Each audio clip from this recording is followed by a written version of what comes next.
documentary filmmaker Richard Gregory is joining me in studio. He's just released a teaser for his film, The Boers at the End of the World. Thank you so much for joining me. Thank you for having me. Well, tell us about what this film's about. Well, it's about a community of Afrikaners in Patagonia. There was a group of Afrikaners, about 600 Boer families, who left South Africa between 1902 and 1908, and they wanted to get away from British rule. After the Second Anglo-Boer War, the British government in South Africa wanted them to swear allegiance to the flag, the British flag. They didn't want any part of it, and there was a good opportunity for them to go to Argentina and start a new life there. So they did, and to this day, there's still the remnants of that community there. And they still speak Afrikaans and keep a lot of the Boer customs alive. So that's what this film is about. Wow, I can't imagine finding a group of Afrikaans people in Argentina. It was 600 families that left South Africa and went there. More or less. How did you find out about this group of Afrikaans people in South America? A friend told me about it about 2 years ago, and being a documentary filmmaker, I'm always keeping my eyes and ears open for a good story, and immediately this piqued my curiosity, and I did a little bit more research to find out more about it, and I saw that there had been a few articles written over the years about these guys, and the last time anything had been filmed about them was in I think the late 70s or early 80s, and obviously their society's changed a lot since then, and it just seemed like a story too good to pass up. I needed to find out more. So continued to do some research. I struggled to actually make contact with them at first because a lot of the older guys who speak Afrikaans, they're in their 60s, 70s, 80s. Right. They're not on Facebook, they're not on email. And eventually I found one of the descendants who is on Facebook. And he immediately said to me, get yourself over here, you can come stay with us and I'll introduce you to my parents who still speak Afrikaans every day. Wow. And that was kind of the breakthrough moment where I thought, actually, this is a reality. I can go over there and do this film.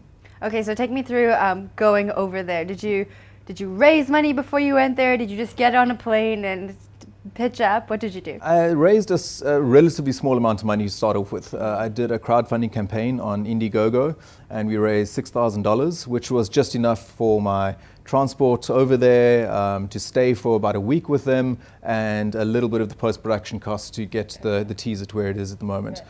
So from here, we're going to use that teaser to then find more funding for the full feature. But my Spanish is a little bit shaky, and I'd only had Spanish conversations via Facebook with the guys I was going to go over there and meet, Ruben. Did you use Google Translate? I used Google Translate a lot. But I had a moment when I first got over there, and I'd flown into Buenos Aires and then another 2.5 hours south to Comodoro Rivadavia, and then picked up a rent-a-car. And my GPS got me completely lost, tried to send me up a goat track up a mountain, and kind of stopped the car and thought, what the hell am I doing? I'm in the middle of Patagonia. Yeah. I have no idea who I'm going to meet in a country where I don't speak much Spanish, and I'm going to go try find Afrikaners. It all sounded a little bit nuts. Sounds a bit crazy, yeah. And yet it worked out. It worked out really well, so I was pleased. Okay, well, you mentioned that you stayed with a family. What was that like? It was great. Argentine people are really hospitable to start off with. So Ruben and Veronica, they're the guys that I stayed with. They've got 3 kids as well, and they were fantastic. And they really wanted to extend their hospitality to me and made sure I was comfortable and stayed with them because they just couldn't believe that there were people in South Africa who were intrigued in their story. And then he introduced me to his parents, and of course immediately they showed traditional Afrikaans hospitality towards me and took me to their farm and took me all over the place, and it was really great. So I think they're really amazed at how much interest there's been in their story. They didn't realize that South Africans are so interested in what they're doing out there as a society. Now, when you were there, did you feel like you were in South Africa or Argentina?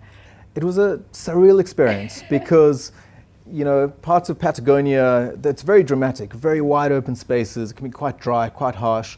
And so I really felt like I was in the far end of the world, but at the same time, it feels like parts of the Karoo, and likewise I'd meet these guys and they dressed like Argentine cowboys, like gauchos, and they've got their bombacho pants on, their kind of wide flared pants and neck scarves and berets like Argentine cowboys.